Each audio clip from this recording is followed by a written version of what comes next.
ഷാരൂഖ് സൈഫി കസ്റ്റഡിയിലുണ്ട്. ഷാരൂഖ് സൈഫിയെ ചോദ്യം ചെയ്യുന്നതിന് വേണ്ടിയുള്ള ചോദ്യം ചെയ്യൽ നീക്കങ്ങൾ നടക്കുകയാണ്. ഇനി ഈ കേസിൽ ഇനിയും നിഗൂഢതകൾ പുറത്തു വരേണ്ടതുണ്ട്. കാരണം ഷൊർണൂരിൽ വന്നിറങ്ങിയ ഷാരൂഖ് സൈഫി എന്തു ചെയ്തു പിന്നീട് എന്നതടക്കമുള്ള വിവരങ്ങൾ പോലീസ് തേടുന്നു.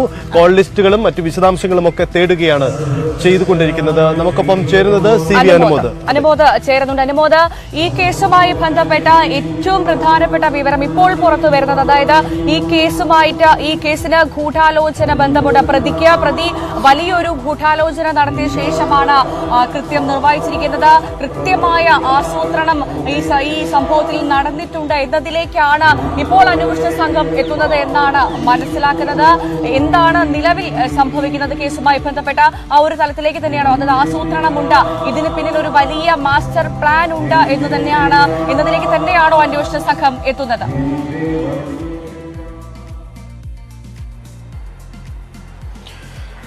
Good morning Sayyid, good morning Bhavya. കേസിലെ പ്രതിയുടെ ചോദ്യം ചെയ്യൽ ഇപ്പോഴും കോഴിക്കോട് മലൂർക്കുന്നിലെ ക്യാമ്പിൽ തുടരുകയാണ്. പ്രതി നൽകുന്ന വിവരങ്ങൾ അടിസ്ഥാനമാക്കിയാണ് പോലീസിന്റെ ഇപ്പോഴത്തെ തുടരന്വേഷണം. ഇത് ഒറ്റയ്ക്ക് ചെയ്തു എന്ന് പോലീസ് കരുതുന്നില്ല. അതിനുമായി ബന്ധപ്പെട്ട കാര്യങ്ങൾ ഇയാളുടെ മൊഴിയുടെ അടിസ്ഥാനത്തിൽ, ശാസ്ത്രീയ തെളിവുകളുടെ കൂടി അടിസ്ഥാനത്തിലാണ് പോലീസ് പരിശോധിക്കുന്നത്. ഇപ്പോൾ നമുക്ക് മനസ്സിലാവുന്ന ഒരു കാര്യം, അല്ലെങ്കിൽ പോലീസിന്റെ അന്വേഷണം ഇപ്പോൾ ഏറ്റവും പ്രധാനമായിട്ട് മുന്നോട്ട് പോകുന്നത് ഷൊർണൂർ റെയിൽവേ സ്റ്റേഷനിൽ ഇയാൾ വന്നിറങ്ങിയ സമയം അതുമുതൽ കേന്ദ്രീകരിച്ചാണ്. അയാൾ 2-ാം തീയതി ഈ പുലർച്ചെയാണ് എത്തുന്നത്. സ്വാഭാവികമായിട്ടും ഒരു പകൽ മുഴുവൻ അയാൾ അവിടെ ചെലവഴിക്കുന്നു. ആരെങ്കിലും അത് അയാളോട് അടുത്തിടപഴകിയിരുന്നു, ആരുമായെല്ലാം ഇയാൾ സംസാരിച്ചു, ഇയാൾക്ക് ആരെങ്കിലും നേരിട്ട് നിർദ്ദേശം നൽകിയിരുന്നു. ഈ പെട്രോൾ എന്തുകൊണ്ട് ഷൊർണൂരിൽ നിന്ന് വാങ്ങി എന്ന കാര്യം, ഈ സാധാരണയായിട്ട് ഷൊർണൂർ നമ്മളെ മലബാറിലെ ഏറ്റവും വലിയൊരു റെയിൽവേ സ്റ്റേഷനാണ്. ഒരുപാട് ഈ വണ്ടികളൊക്കെ, ഈ ബൈക്കുകളൊക്കെ ട്രെയിനിൽ കൊണ്ടുവന്ന് ആളുകൾ ഇറങ്ങുന്ന ഒരു സ്ഥലം കൂടിയാണ് ഷൊർണൂർ. അപ്പോൾ അവിടെ ഈ പെട്രോൾ ഇത്തരത്തിൽ ക്യാനിലൊക്കെ വാങ്ങി പോകുന്നത് അവിടുത്തെ പെട്രോൾ പമ്പുകളിലൊക്കെ ഒരു സാധാരണമായിട്ട് ഇത്തരത്തിൽ വന്നിറങ്ങുന്ന യാത്രക്കാർ ചെയ്യുന്ന ഒരു കാര്യമാണ്. അതൊന്നും സംശയം തോന്നില്ല.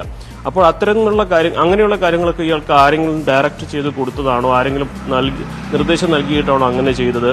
അതുപോലെ തന്നെ ഇയാൾ വന്നിറങ്ങുമ്പോൾ ഇയാൾ ഉപയോഗിച്ചിരുന്ന സിം കാർഡ് ഏതാണ്, അതിൽ നിന്ന് ഇയാൾ ആരുമായെല്ലാം ബന്ധപ്പെട്ടു, ഇയാൾക്ക് അത്തരത്തിലുള്ള നിർദ്ദേശങ്ങൾ ഫോൺ വഴിയാണോ ലഭിച്ചിരിക്കുന്നത്, തുടങ്ങിയ കാര്യങ്ങളൊക്കെ ഇപ്പോൾ പോലീസ് വളരെ ആധികാരികമായിട്ട് പരിശോധിക്കുന്ന ഒരു സാഹചര്യമാണ്. കാരണം ഈ ഷൊർണൂരിൽ വന്നിറങ്ങിയത് മുതൽ, അവിടെ മുതലാണ് കേരളത്തിലെ ഇയാളുടെ എൻട്രി, അല്ലെങ്കിൽ അവിടെ മുതലാണ് ഇയാളുടെ ഈ യാത്ര തുടങ്ങുന്നത്.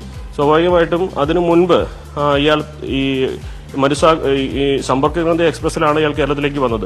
അപ്പോൾ ഈ ടിക്കറ്റ് വെൻഡിംഗ് മെഷീൻ വഴിയാണ് ടിക്കറ്റ് എടുത്തതെന്ന് പറയുന്നുണ്ട്. അപ്പോൾ ഇയാൾ പോയ റെയിൽവേ സ്റ്റേഷനുകൾ, കേരളത്തിന് പുറത്തുള്ള റെയിൽവേ സ്റ്റേഷനുകൾ, അതെല്ലാം കേന്ദ്രീകരിച്ചും അന്വേഷണം പുരോഗമിക്കുന്നുണ്ട്. പല ശാഖകളായിട്ടാണ് ഈ അന്വേഷണ സംഘം ജോലി ചെയ്യുന്നത്. കേരളത്തിന് പുറത്തൊരു ഭാഗം ഇയാളുടെ ഈ പ്രതിയുടെ ചരിത്രം, അല്ലെങ്കിൽ പ്രതി കടന്നു വന്ന വഴികൾ, അയാൾ ചെയ്ത കാര്യങ്ങളൊക്കെ തന്നെ പരിശോധിക്കുന്നു. കേരളത്തിലെ ഒരു സംഘം കേരളത്തിലെത്തിയതിനു ശേഷമുള്ള കാര്യങ്ങൾ പരിശോധിക്കുന്നു. ഈ സൈബർ സെല്ലിന്റെ സഹായം വളരെ പ്രധാനപ്പെട്ടതാണ് ഈ കേസിൽ. ഷൊർണൂരിൽ വന്നിറങ്ങിയ സമയത്ത് ഇയാളുടെ ടവർ ലൊക്കേഷൻ, അതുപോലെ തന്നെ ഇയാൾ ആരുമായി സംസാരിച്ചു, കേരളത്തിൽ നിന്ന് ഇയാൾക്ക് സഹായം കിട്ടിയിട്ടുണ്ടോ എന്ന കാര്യമാണ് ഏറ്റവും പ്രധാനമായിട്ട് നോക്കുന്നത്. കാരണം കേരളത്തിലെ സാഹചര്യങ്ങൾ, ഷൊർണൂരിൽ വന്നിറങ്ങിയാൽ ചെയ്യേണ്ട കാര്യങ്ങൾ, അതിൽ ഷൊർണൂരിലെ ഭൗതിക സാഹചര്യങ്ങൾ, ഇതൊക്കെ തന്നെ കേരളത്തിൽ നല്ല പരിചയമുള്ള ഒരാൾക്ക് മാത്രമേ കഴിയുള്ളൂ. അപ്പോൾ കേരളത്തിലെ ആരെങ്കിലും ഇയാൾക്ക് സഹായം നൽകിയിട്ടുണ്ടോ എന്ന കാര്യം വളരെ പ്രധാനപ്പെട്ട ഒരു കാര്യമായിട്ട് തന്നെ അന്വേഷണ സംഘം പരിശോധിക്കുന്നുണ്ട്. എന്നിട്ടെങ്കിലും ഇതുമായി ബന്ധപ്പെട്ട തെളിവെടുപ്പ് അത് എപ്പോഴുണ്ടാകുമെന്നാണ് ഇനി അറിയേണ്ടതുള്ളത്. ഷൊർണൂരിലേക്ക് ആകാം ഇയാളെ ആദ്യം കൊണ്ടുപോകുന്നത് എന്ന് തന്നെയാണ് കരുതുന്നത്. കാരണം ഇയാൾ വന്നിറങ്ങിയ സമയം മുതൽ ഉള്ള കണക്ക് അങ്ങനെയാണ് ഇതിന്റെ ഒരു പ്രൊസീജിയർ പുരോഗമിക്കുന്നത്. എന്നാണെങ്കിലും ഇപ്പോൾ പ്രധാനമായിട്ടും ഷൊർണൂരിൽ ഇയാൾ വന്നിറങ്ങിയ സമയം മുതലുള്ള കാര്യം, ഇയാളുടെ ടവർ ലൊക്കേഷൻ, ഇയാളുടെ മൊബൈൽ ഫോണിൽ ആരെല്ലാം വിളിച്ചു എന്നുള്ള കാര്യങ്ങൾ, ഒപ്പം തന്നെ ഷൊർണൂരിൽ എന്ത് ചെയ്തു, എത്ര സമയം ചെലവഴിച്ചു, എവിടെയെല്ലാം പോയി, ആരെല്ലാമായി കൂടിക്കാഴ്ച നടത്തി, അതോ മറ്റാരെങ്കിലും നിർദ്ദേശപ്രകാരം കാത്തിരിക്കുകയായിരുന്നോ, രാവിലെ വന്നിറങ്ങിയാൽ എന്തുകൊണ്ട് വൈകുന്നേരം വരെ കാത്തിരുന്നു എന്നുള്ള ചോദ്യങ്ങളൊക്കെ ഇതിൽ ഉയരുന്നുണ്ട്. അത്തരത്തിൽ പല പ്രധാനപ്പെട്ട കാര്യങ്ങൾക്കും ഉത്തരം കണ്ടെത്താനുള്ള ഒരു ശ്രമത്തിലാണ് പോലീസ് ഉദ്യോഗസ്ഥർ. വളരെ രഹസ്യമായിട്ടാണ് പോലീസിന്റെ നടപടികളൊക്കെ തന്നെ പുരോഗമിക്കുന്നത്. അങ്ങനെ ഒരുപാട് കാര്യങ്ങൾക്ക് അന്വേഷണ സംഘത്തിന് ഉത്തരം ലഭിക്കേണ്ടതുണ്ട് എന്ന കാര്യത്തിൽ സംശയമില്ല. അങ്ങനെയാണെങ്കിൽ അറിയേണ്ട ഒരു കാര്യമുണ്ട്, അതായത് 2 ദിവസത്തിനുള്ളിൽ, കൃത്യമായ 2 ദിവസത്തിനുള്ളിൽ ഈ കേസുമായി ബന്ധപ്പെട്ട ഒരു പൂർണ്ണ ചിത്രം അന്വേഷണ സംഘത്തിന് നൽകാൻ സാധിച്ചില്ല എങ്കിൽ, അതായത് എന്തിനായിരുന്നു ഈ സംഭവം, ഇതിന് പിന്നിൽ ആര് എന്ന് തുടങ്ങി ഒരുപാട് ചോദ്യങ്ങൾക്കുള്ള ഉത്തരം അന്വേഷണ സംഘത്തിന് നൽകാൻ സാധിച്ചില്ല എങ്കിൽ കേസ് NIA-ക്ക് കൈമാറുമെന്നുള്ളൊരു വിവരങ്ങളൊക്കെ പുറത്തു വരുന്നുണ്ട്. അത് എത്രത്തോളം വിശ്വസനീയമാണ്, എന്താണ് സംഭവിക്കുന്നത്, അങ്ങനെ ഒരു തീരുമാനത്തിലേക്ക് എത്തിയിട്ടുണ്ടോ യഥാർത്ഥത്തിൽ?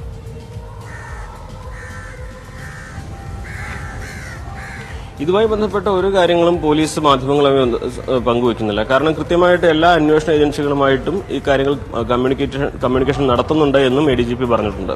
അതായത് കേന്ദ്രത്തിന്റെ ഭാഗത്ത് നിന്നും അത്തരത്തിലൊരു സമ്മർദ്ദമുണ്ട് എന്ന് പോലീസ് മാധ്യമങ്ങൾക്ക് മുമ്പിൽ സമ്മതിച്ചിട്ടില്ല എന്നതാണ് വാസ്തവം. പക്ഷേ ഈ കേസുമായി ബന്ധപ്പെട്ട് എന്തുകൊണ്ട് UAPA ചുമത്തുന്നില്ല എന്ന ചോദ്യമാണ് ഇവിടെ പ്രസക്തമാവുന്നത്. UAPA ചുമത്തിയാൽ NIA അല്ലെങ്കിൽ ദേശീയ അന്വേഷണ ഏജൻസി അത് വളരെ വേഗത്തിൽ തന്നെ അവരുടെ വഴിയിലൂടെ അന്വേഷിക്കാൻ തുടങ്ങും. അവർ അതിൽ കുറെ കൂടി ഇൻവോൾവ് ചെയ്യും. നിലവിൽ ഈ കേന്ദ്രത്തിന്റെ ഈ സംഘത്തെ തടയുന്നത്, അല്ലെങ്കിൽ കേന്ദ്രത്തിന് ഈ സംഘത്തിലേക്ക് ഈ അന്വേഷണവുമായിട്ട് മുഴുവൻ വരുതിയിലാക്കാൻ കഴിയാത്തത് UAPA ചുമത്താത്തതുകൊണ്ടാണ്.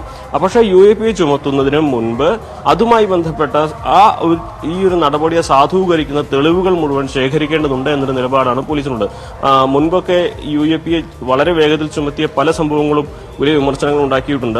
പക്ഷേ ഇവിടെ ഒരു ട്രെയിൻ കത്തിച്ച ഒരു സംഭവമായിട്ട് കൂടി തീവ്രവാദ ബന്ധങ്ങളുണ്ട്, ഭീകരവാദ ബന്ധങ്ങളുണ്ടെന്ന് പ്രാഥമികമായിട്ട് തന്നെ ആർക്കും സംശയം തോന്നാവുന്ന ഒരു കാര്യം ഉണ്ടായിട്ട് പോലും UAPA എന്തുകൊണ്ട് പോലീസ് ചുമത്തുന്നില്ല എന്ന ചോദ്യമാണ് ഇവിടെ പ്രസക്തമാവുന്നത്. ഒരുപക്ഷെ ഈ NIA ഈ 2 ദിവസം കൂടി കാത്തു കഴിഞ്ഞാൽ സമാന്തര അന്വേഷണത്തിലേക്ക് കടക്കാനുള്ള സാധ്യത തന്നെയാണ് കാണുന്നത്. കാരണം പോലീസിന്റെ ഭാഗത്തുനിന്നും വേണ്ട രീതിയിലുള്ളൊരു വേഗത്തിൽ നടപടി ഉണ്ടാകുന്നില്ലെങ്കിൽ ഇതിലേക്ക് NIA-ക്ക് സമാന്തരമായിട്ട് അന്വേഷണം നടത്താനുള്ളൊരു സാധ്യത അത് ഉണ്ട്. അതിന് കേന്ദ്ര ആഭ്യന്തര മന്ത്രാലയത്തിന് അനുമതി ആവശ്യമാണ്. സ്വാഭാവികമായിട്ട് നടപടിക്രമങ്ങളാണ് അതൊക്കെ. NIA ഇതിനോടകം തന്നെ അന്വേഷണങ്ങൾ സമാന്തരമായി നടത്തുന്നുണ്ടെങ്കിലും ഇയാളെ നേരിട്ട് ചോദ്യം ചെയ്യുകയോ അത്തരത്തിലുള്ള നടപടിയിലേക്ക് കടന്നിട്ടില്ല. ഇപ്പോൾ പോലീസിന്റെ കസ്റ്റഡിയിൽ തന്നെയാണ്. പോലീസ് തന്നെയാണ് ഈ കേസിന്റെ അന്വേഷണത്തിൽ ഇപ്പോൾ പൂർണ്ണമായിട്ടും ഇൻവോൾവ് ചെയ്യുന്നത്. പക്ഷേ UAPA ചുമത്തൽ, അതേപോലെ തന്നെ തെളിവ് ശേഖരണം, തെളിവെടുപ്പ് നടത്തൽ ഇതൊന്നും തന്നെ പൂർത്തിയായില്ലെങ്കിൽ ഒരുപക്ഷെ NIA-യുടെ ഇടപെടൽ ഇതിൽ നേരിട്ടായിരിക്കും ഉണ്ടാവുക. അതിനേറെ സമയം കാത്തിരിക്കേണ്ടി വരില്ല എന്നാണ് നമുക്ക് തോന്നുന്നത്.